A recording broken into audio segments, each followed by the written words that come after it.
반가. 안녕하세요. 박용덕입니다. 32회 공인중개사법 기출문제 해설 강의 17번부터 시작하도록 하겠습니다. 휴업 및 재개신고 등에 관한 설명으로 옳은 것입니다. 1번 개업공개사가 3월을 딱 3개월만 휴업하려면 신고해야 된다 했는데 안 해도 됩니다. 3월 초과하는 경우에만 신고합니다. 자, 그 다음에 2번은 한번 휴업을 하면 6개월을 초과할 수 없습니다. 원칙적으로. 다만 치약, 질병, 그 다음에 징집, 그 다음에 이에 준하는 한한다 이게 X죠. 뿐만 아니라 이에 준하는 부득이한 사유가 있으면 6월 초과할 수 있습니다. 3번 개업공개사가 휴업기간 변경신고를 하려면 등록증을 휴업기간 변경신고서에 첨부해야 된다 했는데 처음 휴업신고, 폐업신고할 때 첨부했기 때문에 변경신고할 때는 첨부할 수 없습니다. 이미 반납되어 있기 때문에. 따라서 3번 X고요. 4번 재개신고는 휴업기간 변경신고와 달리 전자문서에 의한 신고를 할 수 없다 했는데 휴업, 폐업은 전자문서가 안 되지만 변경신고, 재개신고는 전자문서 가능합니다. 휴폐업은 등록증을 반납하러 가야 되니까 전자문서가 안 되죠. 정답은 5번이 정답이 되겠네요. 재개신고를 받은 등록관청은 반납받은 등록증을 즉시 반환해야 됩니다. 지체 없이가 아니고 즉시 반환해야 됩니다. 공인중개사법령에 즉시라는 표현은 여기밖에 없습니다. 즉시 반환해야 된다. 정답은 5번이 되겠습니다. 자, 다음은 18번.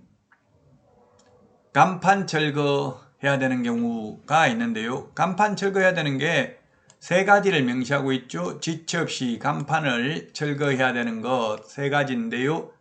첫 번째, 사무소 이전을 하는 경우. 이전하면 종전 간판 철거해야 되겠죠. 상식적으로 봐도. 자, 그 다음에 미연에 폐업 신고를 한 경우도 철거를 해야 됩니다. 그 다음에 등록 취소 처분을 받은 경우도 간판을 철거해야 됩니다. 그러나 6월 초과하는 휴업을 하는 경우 업무정지 처분을 받은 경우에는 간판 철거할 의무가 없습니다. 따라서 정답은 4번입니다.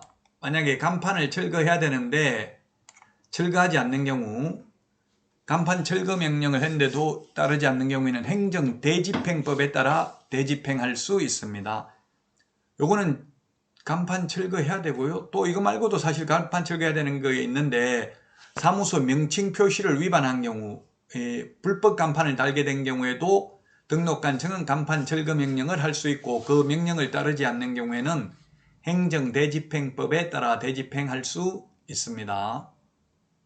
보통 현실적으로는 사무소 이전하면은 보통 간판 철거를 현실적으로는 거의 하지 않죠. 왜냐하면 다른 사람한테 권리금 받고 넘기기 때문에 현실적으로 간판 철거하는 경우는 거의 없습니다.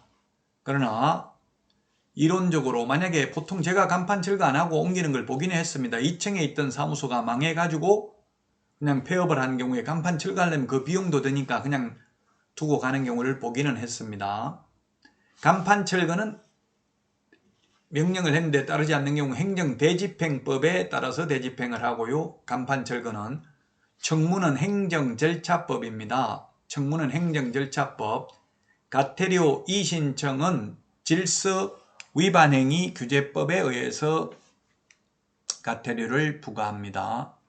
가태료 이신청도 마찬가지고 질서 위반행위 규제법이면 60일 이내에 이신청할 수 있죠. 법 이름만 기억하시면 되겠습니다.